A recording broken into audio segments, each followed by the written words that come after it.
Fala galera, tudo na Santa Paz? Então, viemos aqui hoje para falar a respeito de experiências com Deus, parte 2.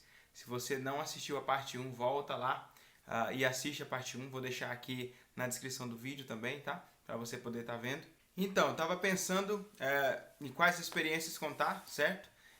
Inclusive aquele outro vídeo ficou meio grande, então eu quis separar algumas experiências que eu posso contar com mais rapidez para o vídeo não ficar tão grande. E a Ana Lídia, que é uma amiga já de longas datas, né, inclusive mando uma paz do Senhor e um abraço para ela, me relembrou de um dia muito especial e ela falou assim, olha, você poderia contar esse dia, que foi o dia do meu batismo com o Espírito Santo. Não só meu, mas de algumas outras pessoas que estavam no local, tá? Esse dia foi, eu não me lembro muito bem a data, gente, mas foi em Alto Boa Vista, no Mato Grosso. Eu lembro que nesse congresso, não me lembro de congresso do que era, mas era um congresso também.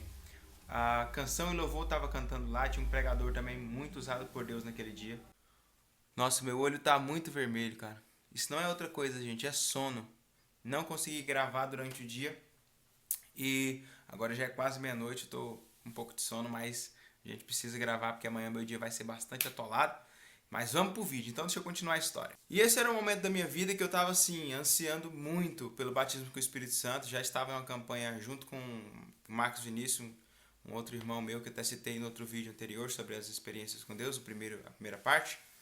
E a gente estava naquela busca incessante, naquela busca, sabe, forte mesmo pelo batismo com o Espírito Santo. Já tinha cerca de 30 dias por aí que a gente estava orando na igreja, das 11 à meia-noite, das 10 às 11, etc. Ele vai lembrar disso quando ele ver o vídeo. Então, nesse dia, eu parei e comecei a pensar. Falei, cara, hoje não importa o que aconteça. Se eu sentir que eu vou ser batizado, eu vou dar lugar para o Espírito Santo. Por quê? Muitas das vezes, você que já teve essa experiência vai concordar comigo. Muitas das vezes parece que você sente aquele desejo tão grande de receber aquele batismo de falar em línguas estranhas ali, entende? Aquela coisa que está ardendo no seu peito, no seu coração, mas aqueles pensamentos que te bloqueiam. Eu vou falar coisa da carne, o que as pessoas que estão aqui vão pensar de mim, o que eu estou fazendo, o que eu tenho que falar, e a gente às vezes fica pensando que devemos arquitetar palavras estranhas na nossa mente para que depois elas saiam.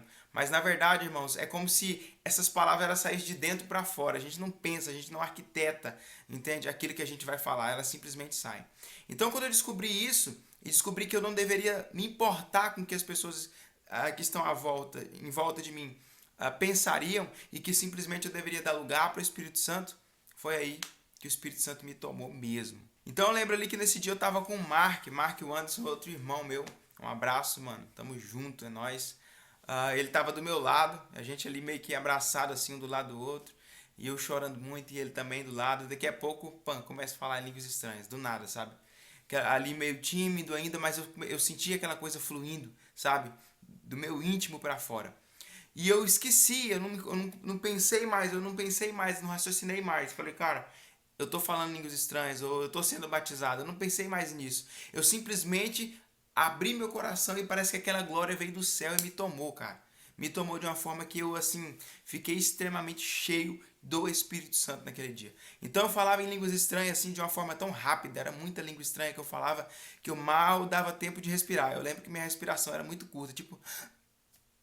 E palavras em línguas estranhas, e eu sendo cheio ali, sendo cheio. Eu lembro que algumas pessoas, cara, é lamentável isso, mas pessoas crentes que estavam no local chegavam diante de mim ali, pessoas que estavam comigo, irmã Cristina que estava ali, pessoal de Vila Rica que vai lembrar, irmã Cristina, o Felipe Cartilho, meu brother, meu irmão também, Caroline, Constela, Cassiane, uma galera de Vila Rica, no Mato Grosso, estavam ali. E essas pessoas que estavam no ambiente também chegavam e perguntavam se eu estava passando mal.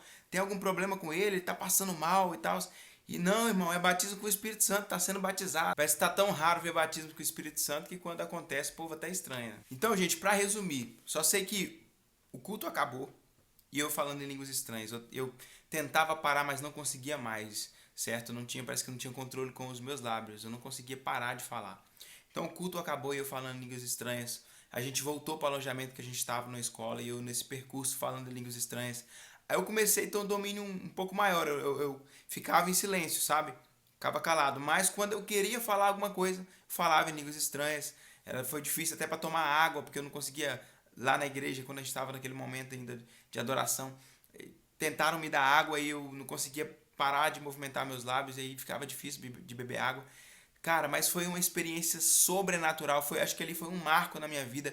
Foi ali que eu caí a ficha total, sabe? Comecei a pensar, cara, Deus realmente existe. Porque aquela experiência não tem como ser normal, não é algo normal, não é algo psicológico, físico, não, não, não. É totalmente sobrenatural. Então bora para mais uma, vamos lá.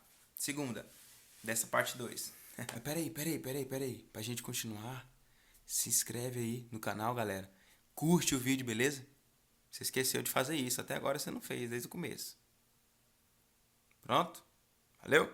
Então vamos lá. Então foi o seguinte, como vocês bem sabem, eu moro aqui em Goiânia, em Goiás, e certo dia eu estava voltando da faculdade, que eu estudo na PUC aqui, faço curso de Direito, tá? Para quem não sabe. E eu estava voltando da faculdade, estava passando por um momento muito crítico aqui, tanto eu quanto o Renan, que também mora comigo aqui. E a gente estava passando por uma fase bem ruim, financeiramente falando. Eu, desempregado, Renan também desempregado. O Renan ainda conseguiu arrumar um bico que ele ganhava ali, acho que 150, 100, 150 reais por semana, e ele recebia todo final de semana. Depois começou a receber só de 2 em 2 semanas. Então, e o valor, obviamente, acumulava, né? Mas a gente passou por essa fase bem difícil. E eu lembro que um dia eu estava voltando da faculdade, desci do ônibus bem no meu setor, onde eu moro, e eu pensando, orando e pensando, Deus, não tem nada para me comer lá em casa. Gente, literalmente, não tinha nada na geladeira, nem nada na despensa para comer, cara. Sério mesmo. E o Renan me mandou uma mensagem, na mesma hora que eu tô pensando nisso, o Renan me mandou uma mensagem, falou assim, mano, tá sem nada aqui para comer aqui em casa, eu tô com fome. E eu falei, pois é, mano, é verdade, já tô pensando nisso, né? E eu voltando para casa. E aí, beleza, eu cheguei em casa, tomei um banho, certo, ali, deitei um pouco na cama e eu vindo em oração, no percurso que eu desci do ônibus até chegar em casa, eu falei, Deus, não tem nada lá em casa, eu tô com fome, o Renan também tá com fome, arruma um lugar pra gente jantar. Arruma um lugar pra gente jantar, Jesus, porque só o Senhor mesmo. Cara, como eu disse, cheguei em casa, tomei um banho, deitei na cama ali, comecei a mexer um pouco no celular, conversar com algumas pessoas, responder algumas mensagens. De repente alguém me manda uma mensagem e fala assim, Pai do Senhor, irmão Pablo. Eu, Pai do Senhor, irmão. Já jantou? Eu falei, irmão, ainda não. Ele, não, vem aqui em casa. Vem aqui em casa que tem uma janta aqui. Cara, ô glória! Não tem como justificar isso? Não tem como justificar. Eu cheguei lá, tinha uma galinhada, cara, preparada pra nós. Oh, Deus. Se você estivesse no dia, você tinha... Cara, não tem nem o que dizer, não tem nem o que dizer. Então, cara, é surreal, é sobrenatural, e por essas e outras tantas experiências que a minha certeza absoluta da existência de Deus, ela é 100%, sabe? E às vezes tem pessoas que eles pensam que a gente acredita em Deus simplesmente porque a história fala, porque tem uma Bíblia ali, certo? E duvidam porque, isso aconteceu há tantos anos, não sei, não dá para acreditar na Bíblia, foi escrita por homens e tal. Tá, ok. Mas são as experiências com Deus, o relacionamento que nós temos com Deus é que nos dá a total certeza da existência dele. Não tem dúvidas, não temos dúvidas da existência de Deus. Então vamos lá, a última de hoje que eu vou contar pra vocês. E essa, gente, é pra crente maluco, pra crente que tem fé mesmo no sobrenatural de Deus, cara. Isso pra mim foi surreal demais. Inclusive essa experiência que eu vou contar, o Marcos Vinícius estava junto também. A gente estava lá em casa. Esse dia eu tava no quintal de casa, assim, na frente da minha casa.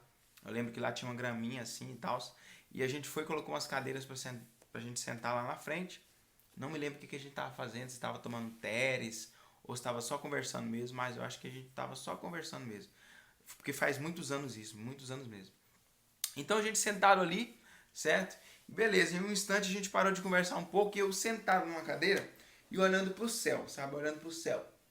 E pensando, cara, e orando e falando com Deus e olhando pro céu, vendo o céu muito, muito lindo, muito azul. E eu pensando assim, Deus, eu podia mexer nesse céu aí pra mim fazer alguma coisa sobrenatural, sabe? Mexe alguma coisa aí, Deus, que eu quero, sabe? Quero sair do raso, quero sair do raso e mergulhar em águas mais profundas. E eu pedindo a Deus pra ter um mover ali sobrenatural, inexplicável, sério mesmo, no céu, assim, sabe? Algo diferente. Mas, infelizmente, Não, Deus não fez isso. Deus não fez nada, não apareceu nenhum anjo, não apareceu nada sobrenatural no céu. Porém, todavia, contudo, eu naquela mesma posição, sentado ali na cadeira, aí eu cansei, né, de ficar olhando pro céu e voltei pra terra de novo. E voltei pra terra. E de repente eu fui e olhei bem na calha da casa vizinha, assim, sabe? E eu comecei a observar e vi que tinha uma pomba lá em cima. E naquele momento que eu vi aquela pomba, eu comecei a falar com Deus, continuar falando com Deus em meu pensamento, né?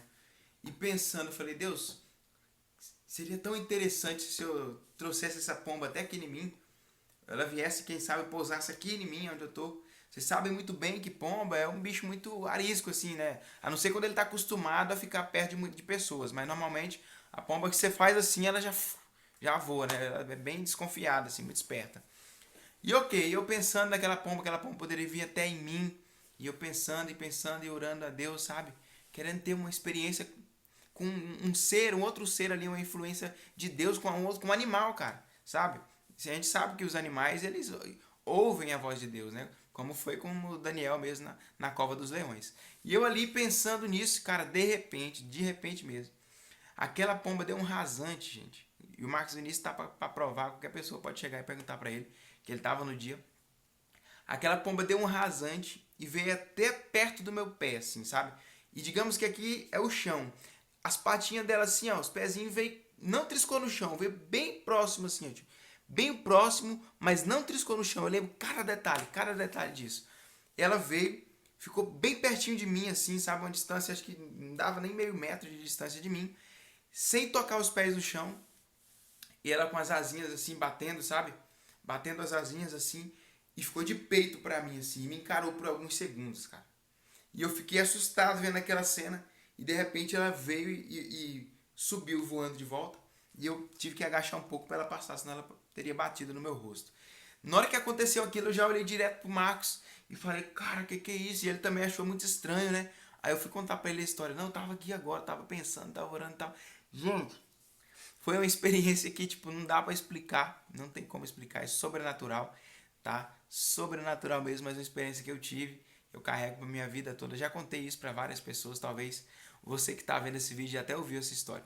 Então, meus queridos, chegamos ao final desse vídeo, cara, tem muita experiência para contar, mas a gente precisaria aí de, quem sabe, horas para poder contar todas, né? De forma bem detalhada para vocês compreenderem certinho tudo que aconteceu. Mas fica para uma próxima oportunidade. Eu quero aqui agradecer você que chegou até aqui. Não se esqueça, reforça o pedido, se inscreva no canal e deixe seu like, beleza? Então bora, povo, saquear o inferno e povoar o céu. Fui!